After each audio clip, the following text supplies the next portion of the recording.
normal tash u përmend shumë kjo, para selamit, mas selamit, para selamit, mas selamit. Do të thonë, unë e ku mbush këtu librin.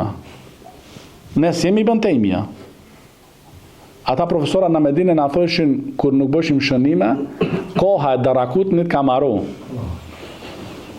Se Darakutni rahimahullah, imami për imamlarëve të hadithit, ai s'ka pas nevojë me shkrujt. Qish ka dëgju e ka memorizu. Edhe kështu ka qenë Imam Bukhari rahimahullah. Imam Bukhari rahimahullah kur në moshën e re, shumë moshë të re, kur ka fillu të përzihet në mejliset e muhadditheve, dietarëve të hadithit, dietarët e hadithit që kanë prezantuar në mejliset e dietarëve të hadithit, e kanë pasë nuk bën shënime. Edhe e kanë qortu. Mas 5 ose 6 dit i ka ullë ata dhe nga memoria u a kanë transmituar 15.000 hadithe. Do thonë për ato një javë, 2 javë, ato hadithe që kanë dëgjun ato mejlise, Bukhariu a ka tregu për një herë, në një mejlis. Do thonë i ka memorizu. Dhe dihet do të thonë se kur ka shku Bukhariu rahimahullah në Irak dhe kanë dashur ta testojnë memorinë e tij dhe kanë marrë 10 dietar prej dietarëve të hadithit dhe u kanë thënë ngatrojeni sinxhiret me hadithe tjera edhe ta shohim ta testojmë. Edhe njerëzit vinë, dalin ka ardhur Bukhariu, ta shohim, ta takojmë, të përfitojmë. Edhe del filani i transmeton 10 hadithe me sinxhire të ngatruara. Vjen edhe Bukhariu thot la a'rifuhu, nuk e njoh. E në këtu do më thonë është, jo nuk e njoh tekstin e hadithit, se teksti është ai, po nuk e njoh do më thonë këtë hadith me këtë sinxhir kështu. Vjen i dyti 10 hadithe, vjen i treti deri te 10-100 hadithe. Të gjitha thot Bukhariu si di. Se di, nuk e njehun këtë. Edhe njerëzit thonë, s'qen ka ky ai hafuzi i haditheve. Atëherë vjen te i pari edhe i thotë, nuk është kështu, si që e tregove kështu, është gabim, po e sakta është me këtë sinxhir. Do më thonë, edhe këtu thot Ibn Hajar al-Asqalani rahimahullah, këtu do më thonë i dorëzohet kjo çështja Bukhariut.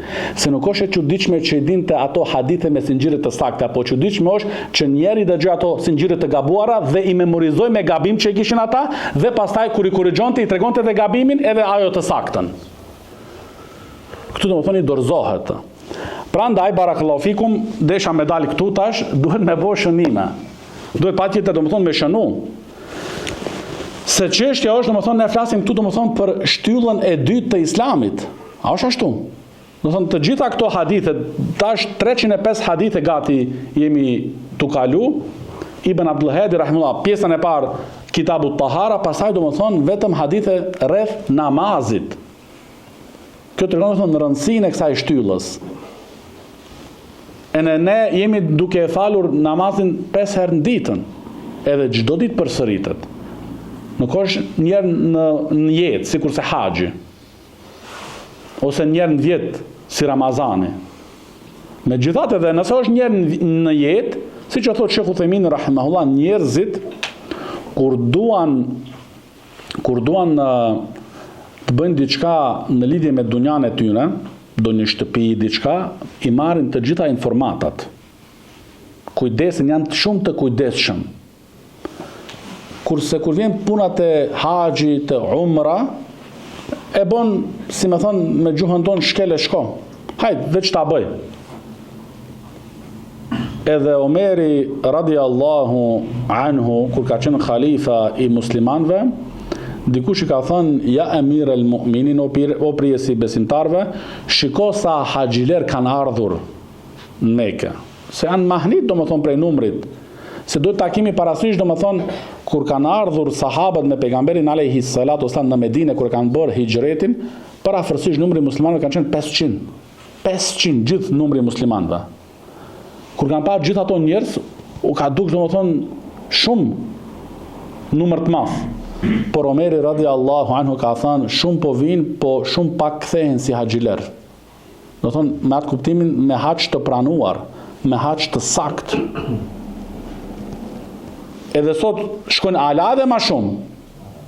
Parës për aksham isha të e pa live në Mekë aty, do më thonë, s'kishte vend. Po a me të vërtet, a janë pregadit ato me shtyllat e haxhit, me obligimet e haxhit, me mustahabbat e haxhit? Kjo do të thonë duhet pregaditje.